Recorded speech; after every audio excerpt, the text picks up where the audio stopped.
नमस्कार दोस्तों, विद्यार्थी कॉन्सेप्ट में आपका बहुत बहुत स्वागत है। आई होप आप सब बहुत अच्छे से होंगे और अपनी पढ़ाई भी बहुत अच्छे से कर रहे होंगे। फ्रेंड्स, आज का जो हमारा टॉपिक है वो है फ्रेंच रेवोल्यूशन। फ्रेंच रेवोल्यूशन आज हम पढ़ने जा रहे हैं और ये टॉपिक इसलिए इम्पॉर्टेंट हो जाता है कि जैसे कि अगर आप टीचिंग एग्ज़ाम्स दे रहे हो तो उसमें टीचिंग एग्ज़ाम का कोई भी एग्ज़ाम हो गया, जैसे कि NVS, TGT, KVS, TET, super TET, even state के जो टेट वगैरह होते हैं उनके लिए भी ये बहुत ही ज़्यादा इम्पॉर्टेंट है। तो इसको ध्यान से पढ़िएगा। और इसका जो फ्रेंड सोर्स है वो हमने लिया है NCERT क्लास 9th से। और इसमें हम टाइम पीरियड की बात करेंगे। लुइस 16 से लेकर के नेपोलियन बोनापार्ट तक का टाइम पीरियड हम डिस्कस करने वाले हैं। जो टॉपिक्स इम्पॉर्टेंट हैं वो रहे जैसे कि कंडीशन ऑफ पीपल, लोगों की उस समय पे क्या स्थिति थी, विमेन का क्या रोल था वहाँ पर, और सबसे इम्पॉर्टेंट कि फ्रेंच रेवोल्यूशन के टाइम पे लोगों की day to day life, everyday life पे क्या इफेक्ट पड़ा, लोगों को क्या प्रॉब्लम्स फेस करनी पड़ी, क्या कंडीशंस झेलनी पड़ी उन्हें, वो हम डिस्कस करने वाले हैं। तो फ्रेंड्स चलिए आज हम अपना शुरू करते हैं। तो कहानी शुरू होती है जब लुइस 16 जो था वो किंग बन जाता है। तो वो किंग बन जाता है, इसका क्राउन बना देते हैं, वो बन गया किंग। ठीक है, जब वो किंग बन जाता है 1774 में, तो वो ऑस्ट्रिया की राजकुमारी जो होती है मैरी एंटोनेट, उससे शादी कर लेता है। ऑस्ट्रिया की राजकुमारी मैरी एंटोनेट होती है, उससे शादी कर लेता है और वो क्वीन बन जाती है। जब वो क्वीन बन गई तो ऐसा नहीं होता कि फ्रांस की स्थिति उस टाइम पे स्मूथ होती है। फ्रांस उसी टाइम से ही कुछ ना कुछ दिक्कतें फेस कर रहा था। जो मेजर इश्यूज थे वो जैसे कि थे कि फ्रांस की ट्रेजरी उस टाइम पे खाली हो चुकी थी, जो राजकोष था वो खाली हो चुका था। उसके रीजंस थे जैसे कि फ्रांस वॉर में लिप्त था, हाई मेंटेनेंस चाहिए होता था पैलेस के लिए, महल का जो पैलेस है उसको हाई मेंटेनेंस चाहिए। फ्रांस ने अमेरिका की हेल्प की थी जिसकी वजह से फ्रांस के ऊपर लोन हो गया था, जो काफ़ी बर्डन हो गया था उसके ऊपर। उसके अलावा थे रेगुलर एक्सपेंसेस। रेगुलर एक्सपेंसेस जैसे कि हो गए आर्मी, कोर्ट, यूनिवर्सिटी,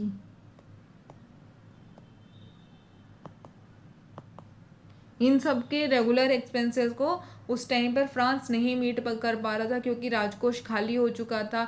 लोगों को खाने पीने की भी दिक्कत हो गई थी, एक तरह से वहाँ पे भूखमरी टाइप की कंडीशन आ चुकी थी। तो आइए, इसका बहुत बड़ा इम्पैक्ट जो था वो फ्रांस की सोसाइटी की वजह से था। जो फ्रांस का सोसाइटी था, जिस तरह से उसको सेग्रीगेट किया गया था, वो उसका बहुत ही मेजर रोल था इन सब दिक्कतों के पीछे। तो आइए फ्रांस की सोसाइटी के बारे में पढ़ते हैं। तो फ्रांस की सोसाइटी जो थी वो एक फ्यूडल सोसाइटी थी। फ्यूडल सोसाइटी कैसे थी कि क्लास वाइज लोगों को बांटा गया था। जैसे कि फर्स्ट स्टेट था, सेकंड स्टेट था, और इसको आप इस ट्रायंगल की मदद से समझेंगे। जैसे फर्स्ट स्टेट को सबसे ऊपर रख दीजिए, फिर आ गया सेकंड स्टेट, एंड फिर आ गया आपका थर्ड स्टेट। ठीक है, तो फर्स्ट स्टेट में कौन लोग थे? वो थे क्लर्जी। क्लर्जी वो लोग होते थे, people from church, people of church. ठीक है, और नोबेल्टी सेकंड स्टेट होता था। नोबेल्टी में कौन लोग होते थे? वो किंग, और जो किंग और उसकी फैमिली होती थी वो होते थे सेकंड स्टेट के लोग।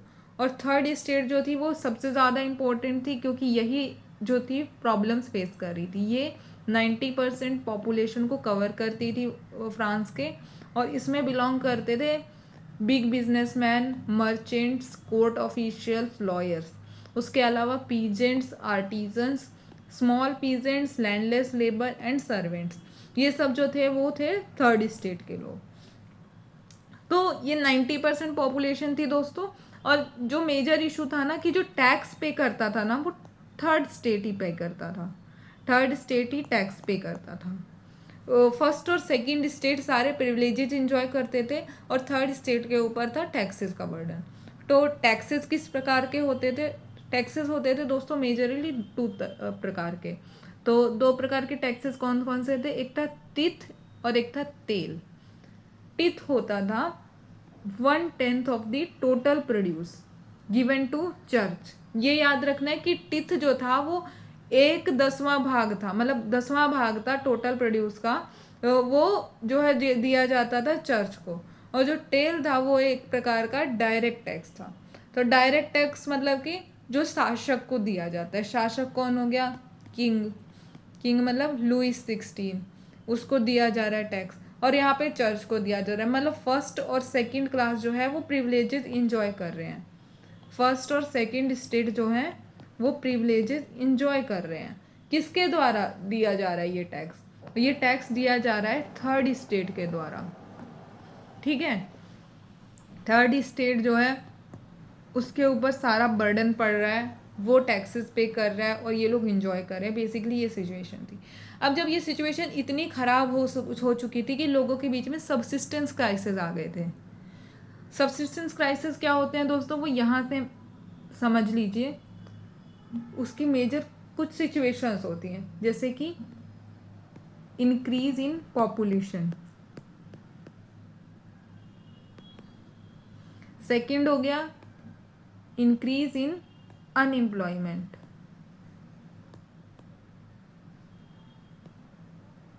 और थर्ड हो गया लॉस ऑफ क्रॉप्स। ठीक है, ये कुछ मेजर सिचुएशंस थी जिनकी वजह से सब्सिस्टेंस क्राइसिस होने लग गए थे लोगों को।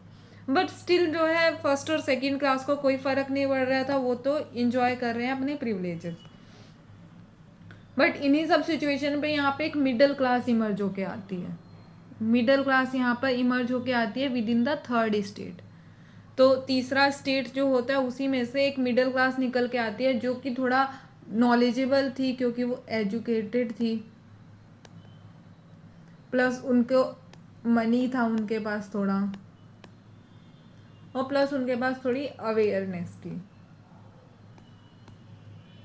तो इस वजह से मिडिल क्लास एक इमर्ज होके आती है, जिसको समझ आता है कि हाँ सोसाइटी कितनी अनफेयर हो चुकी है, सोसाइटी का मतलब कि नीड्स क्या क्या हैं, वो अपनी वॉइस को रेज करने लग गए थे। ठीक है, तो उसका एक मेजर रोल इसलिए भी था क्योंकि अब फ्रांस में इंडस्ट्रियलाइजेशन का एक फेज आ चुका है। इंडस्ट्रियलाइजेशन आ चुका है फ्रांस में अब तक, क्योंकि जो बहुत ही ज़्यादा फिलोसफर्स हैं वो लोग अपने आइडियाज़ देने लग गए हैं। लोग उनके आइडियाज़ को वैल्यू देने लग गए हैं, समझने लग गए हैं, सोसाइटी की नीड्स को समझने लग गए हैं। जो मेजर फिलोसफर्स थे जैसे कि जॉन लॉक, रूसो, मॉन्टेस्क्यू, ये लोग के आइडियाज़ थे इम्पोर्टेंट। उन्होंने जैसे कहा था कि सोसाइटी मोनार्क जो है वो डिवाइन और उसका एब्सोल्यूट राइट नहीं होना चाहिए, कि नहीं भाई वो सर्वोपरि है, उसका एब्सोल्यूट राइट है, ऐसा नहीं होना चाहिए। वहीं रूसो जो बात करते हैं वो बात करते हैं सोशल कॉन्ट्रैक्ट के बारे में। और तीसरा है कि पावर शुड बी डिस्ट्रीब्यूटेड, ये बोला है मॉन्टेस्क्यू ने। तो ये नहीं होना चाहिए कि पावर जो है वो सेंटर के पास है, सेंटर के पास पावर नहीं होनी चाहिए, जबकि पावर जो है वो लेवल वाइज डिस्ट्रीब्यूट होनी चाहिए। ये नहीं कि किंग जो है वो कुछ भी रूल बना रहा है और उसको सबको मानना ही मानना है, ऐसा नहीं होना चाहिए। ये सब मॉन्टेस्क्यू ने कहा। बट जो है उस टाइम भी किंग जो है वो प्लान कर रहा था लुइस 16 टैक्सेस को इंक्रीज करने का। लोग ऑलरेडी टैक्सेस की वजह से, बढ़े हुए टैक्सेस की वजह से परेशान थे, तो उन्होंने प्रोटेस्ट शुरू कर दिया बहुत ही ज़्यादा against the system of privileges. तो यहाँ से शुरू होता है दोस्तों रिवोल्यूशन का शुरुआत। जो सारी कहानी शुरू होती है ये रिवोल्यूशन का यहीं से शुरू होती है, क्योंकि टैक्सेस ये वाले बढ़ने लग गए थे। तो इससे पहले क्या होता था कि किंग जो है वो खुद से टैक्सेस नहीं बढ़ा सकता, उसको एक स्टेट जनरल की मीटिंग बुलानी पड़ेगी। और ये मीटिंग किंग बुलाता है 1789 में, 5 मई 1789 को किंग ये मीटिंग बुलाता है। इस मीटिंग को इस तरह से आप समझेंगे कि स्टेट जनरल जो होता है वो होता है एक पॉलिटिकल बॉडी,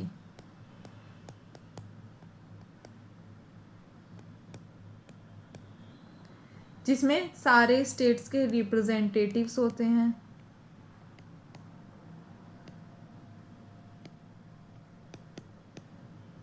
और वो लोग अपने वोट्स देते हैं।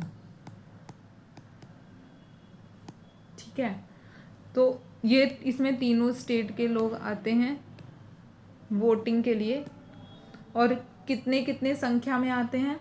फर्स्ट स्टेट से आते हैं 300 लोग, सेकंड स्टेट से भी आते हैं 300 लोग, और थर्ड स्टेट से आते हैं 600 लोग। क्योंकि थर्ड स्टेट की पॉपुलेशन बहुत ज़्यादा है, तो यहाँ वहाँ पर सेकंड थर्ड स्टेट से 600 लोग बुला रहे हैं। तो बट उसमें एक डिसएडवांटेज इसका क्या है, वो है कि यहाँ पर भी 1 वोट जा रहा है, यहाँ पर भी 1 वोट जा रहा है, और थर्ड स्टेट में भी 1 वोट ही जा रहा है। तो थर्ड स्टेट के लोग बोलते हैं कि भाई 600 लोग तो बुला लिए, बट 1 वोट हो रहा है, तो फिर इसमें फेयर कहाँ हुआ? ये तो अनफेयर ही हुआ। तो थर्ड स्टेट डिमांड करता है 1 person should be having 1 vote right, 1 person equal to 1 vote, ऐसा थर्ड स्टेट बोलता है। बट क्योंकि किंग को अपने टैक्सेस बढ़ाने थे, तो फिर किंग इस डिमांड को नहीं मानता है, जो कि थर्ड स्टेट बोलता है कि each member should have the opportunity to vote. तो ये नहीं माना जाता, तो फिर थर्ड स्टेट के लोग क्या करते हैं, वो मीटिंग छोड़ करके चले आते हैं। एक इंडोर टेनिस कोर्ट होता है वर्सेलिस में, वहाँ पर चले आते हैं। कब चले आते हैं? 20 जून 1789 को वो उस मीटिंग को छोड़ करके चले आते हैं, खुद को गैदर करते हैं वहाँ पर, और खुद को एक डिक्लेयर कर देते हैं कि हम नेशनल असेंबली हैं। वो खुद को फ्रांस का नेशनल असेंबली डिक्लेयर कर देते हैं। और वो क्या बोलते हैं कि अब हम तब तक यहाँ से नहीं हटेंगे कोर्ट से, जब तक कि एक कॉन्स्टिट्यूशन नहीं बन जाता है जो कि किंग की पावर को लिमिट कर दे। जो किंग है उसकी पावर्स को लिमिट करना है। अब उनका ये एक मोटिव हो गया था। ठीक है, आई होप दोस्तों आपको ये टॉपिक्स समझ आ रहे होंगे। एंड अगर आपको टॉपिक अच्छा लग रहा है तो प्लीज़ इसे लाइक, शेयर और सब्सक्राइब कर दीजिए। अपने दोस्तों के बीच में ज़्यादा से ज़्यादा शेयर कर दीजिए दोस्तों से। तो यहाँ पे क्या होता है कि अब वो लोग डिमांड करने रहते हैं अबॉलिशन ऑफ मोनार्की की। उनको नहीं पसंद आता कि किंग जो भी रूल कर रहे हैं वो नहीं पसंद आता, वो लोग एबोलिशन ऑफ मोनार्की की बात कर रहे होते हैं। फ्रांस की जो सिचुएशन होती है इन दिनों वो काफ़ी ज़्यादा सीरियस हो गई थी, और लुइस 16 जो है वो इसमें कॉन्स्टिट्यूशन में साइन करने के लिए तो हाँ कर देता है। मतलब वो क्या कहता है, किंग जो है वो क्या कहता है कि वो साइन कर देगा कॉन्स्टिट्यूशन पे, साइन ऑन कॉन्स्टिट्यूशन, कि हाँ भाई बना लो, वो साइन कर देता है। बट वो नहीं चाहता था कि पावर मेरे हाथ से किसी और के हाथ में जाए, या पावर जो है वो डिस्ट्रीब्यूट हो, वो उसका ऐसा नहीं मानना था। वो पावर को होल्ड करना चाहता था। तो वो क्या करता है, किंग ऑफ प्रूशिया के साथ में सीक्रेट मीटिंग्स करने लगता है।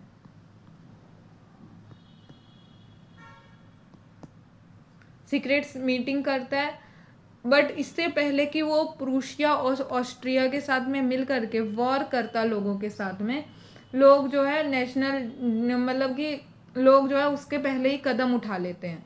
लोग जो है अपनी तरफ से वॉर डिक्लेयर करते हैं, और हज़ारों की संख्या में वॉलंटियर्स आते हैं बैटल के लिए। क्योंकि लोग इतना इस सिचुएशन से इतना त्रस्त थे, इतना दुखी थे कि इनको बस निकलना था इस चीज़ से बाहर। तो ये वॉर बैटल शुरू कर देते हैं।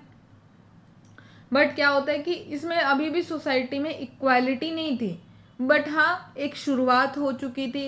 एक कहीं ना कहीं एक आशा की किरण उठ चुकी थी कि हाँ लोग अपने लिए स्टेप ले रहे थे।